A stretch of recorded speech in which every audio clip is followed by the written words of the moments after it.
Olá, meu nome é Cristiane, eu sou psicóloga e historiadora, estou gravando alguns vídeos para a gente conversar sobre psicologia. É uma conversa informal que eu vou compartilhando alguns conhecimentos que eu tenho, pensando um pouco nas pessoas leigas que querem saber ou nos estudantes que têm algumas curiosidades.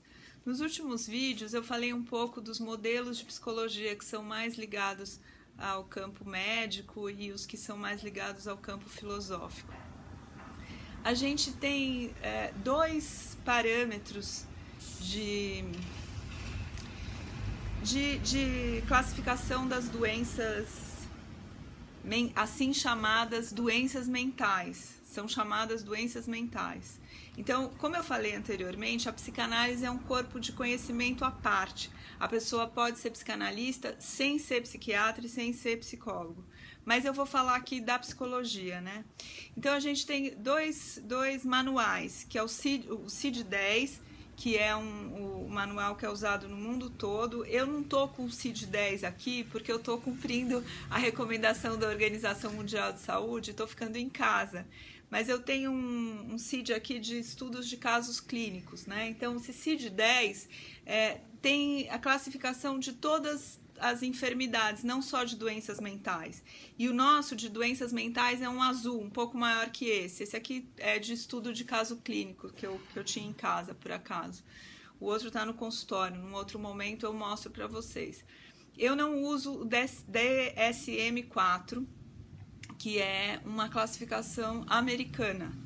Eu sou psicóloga no Brasil e sou psicóloga em Portugal. Eu tenho equivalência do meu diploma em Portugal e sou membro da Ordem dos Psicólogos Portugueses. Mas antes disso eu já usava o CID-10, eu prefiro. Eu disse que algumas abordagens são mais filosóficas e a gente não parte do diagnóstico. Mas não partir do diagnóstico, não fazer... Quer dizer, fazer a suspensão fenomenológica. O que é a suspensão fenomenológica?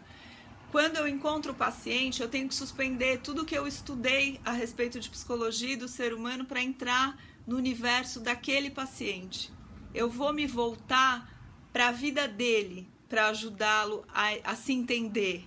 Eu não vou me voltar para uma teoria, como os terapeutas que usam alguma teoria fazem, né?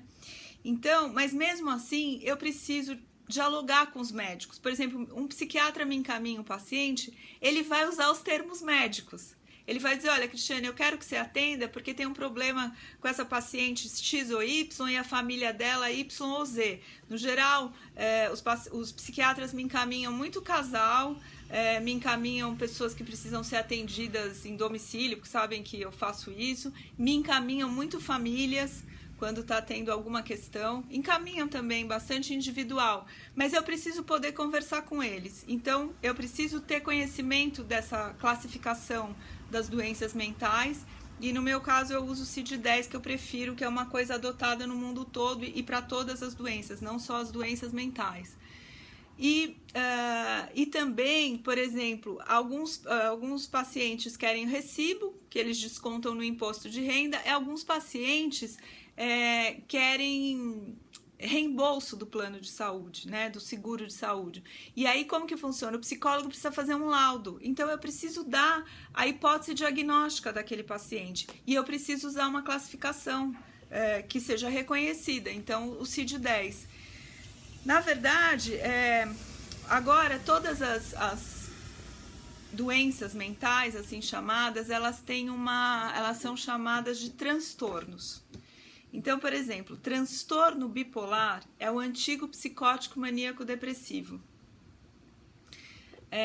Personalidade antissocial é o antigo sociopata.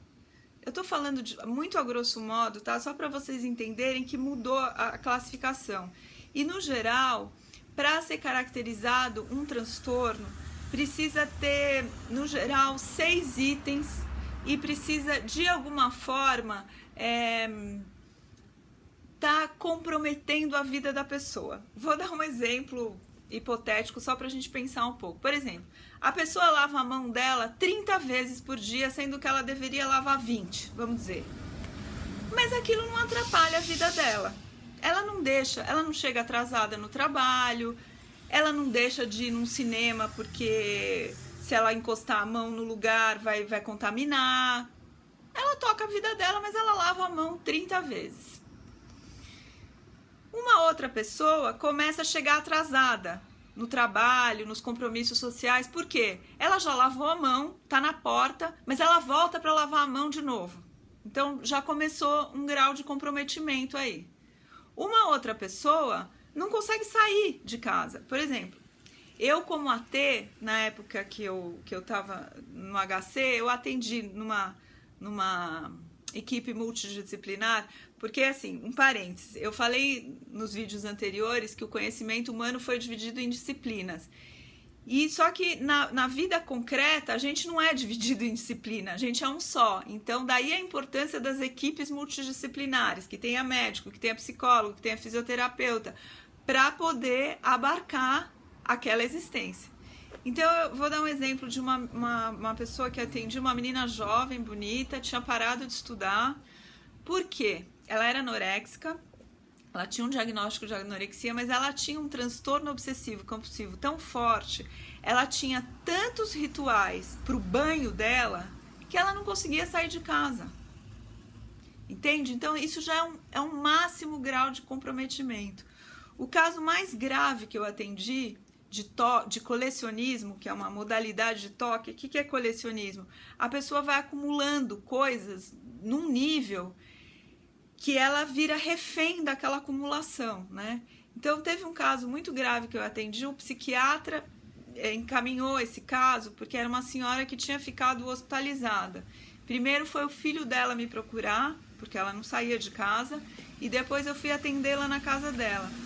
Ela era uma pessoa que tinha tido loja, então ela comprava muitos objetos, e isso foi ficando num nível que não dava para circular na casa dela.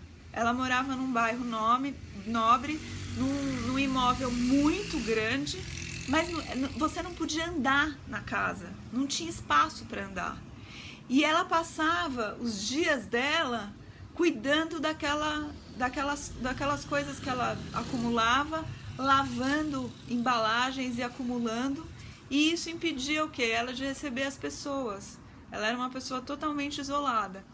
Então você veja que tem graus, tem gente que tem coleção de 100 corujas, 200 canecas, mas isso não impede que ela tenha outras atividades na vida, não impede que ela receba as pessoas, mas isso pode ir aumentando num nível que impede a vida da pessoa, né? Então o que eu queria dizer é que independente da abordagem psicológica que você tenha, por exemplo, a minha abordagem psicológica, chega alguém deprimido, eu não vou olhar para aquela pessoa sobre a ótica da depressão. Eu vou atendê-la no todo. Vou dar um exemplo aqui depois de alguns casos clínicos, né? Claro que se ela precisar de medicação, eu vou encaminhar para o psiquiatra e vou seguir o meu atendimento, não olhando para a depressão, olhando para aquela existência que deve estar tão insuportável que ela está naquele estado. Porque uma diferença básica entre a medicina e a psicologia, que depois eu acho que eu vou fazer um vídeo falando de algumas diferenças, é que a psicologia cuida mais do sentido da vida, porque a medicina cuida de salvar a vida, né? E a psicologia cuida de ver se a pessoa tem sentido para aquela vida, porque muitas vezes, olhando de fora, você pensa, nossa, essa pessoa tem tudo. Ela tem beleza, ela tem inteligência, ela tem oportunidades na vida, e mesmo assim ela não quer viver. Mesmo assim ela tentou se jogar de uma janela, porque aquilo tudo não diz respeito mais a ela não vê sentido naquilo. E isso a gente passa em alguns momentos na nossa vida. A maioria de nós transpõe esses momentos. Mas algumas pessoas fica insuportável a existência, né? Uma coisa sem sentido. Então a psicologia tem essa enorme diferença, né? São dois campos que cuidam de duas partes diferentes da existência. Eu acho que por hoje é só. Estou gravando esse vídeo em tempos de coronavírus, então eu vou reforçar. Vamos seguir o que recomenda a Organização Mundial de Saúde, o que todos os países estão fazendo, fique em casa. Se você está recebendo esse vídeo pelo WhatsApp, não clique no vídeo, clique no link do vídeo, que aí você vai entrar no meu canal do YouTube. Entrando lá, você pode dar um like ou dar um dislike, pode gostar ou não gostar, pode comentar no campo dos comentários, fazer comentários, perguntas, observações, e pode se inscrever no canal e também acionar o sininho, que aí você vai receber uma notificação toda vez que tiver um vídeo novo. Tá bom? Obrigada e até a próxima.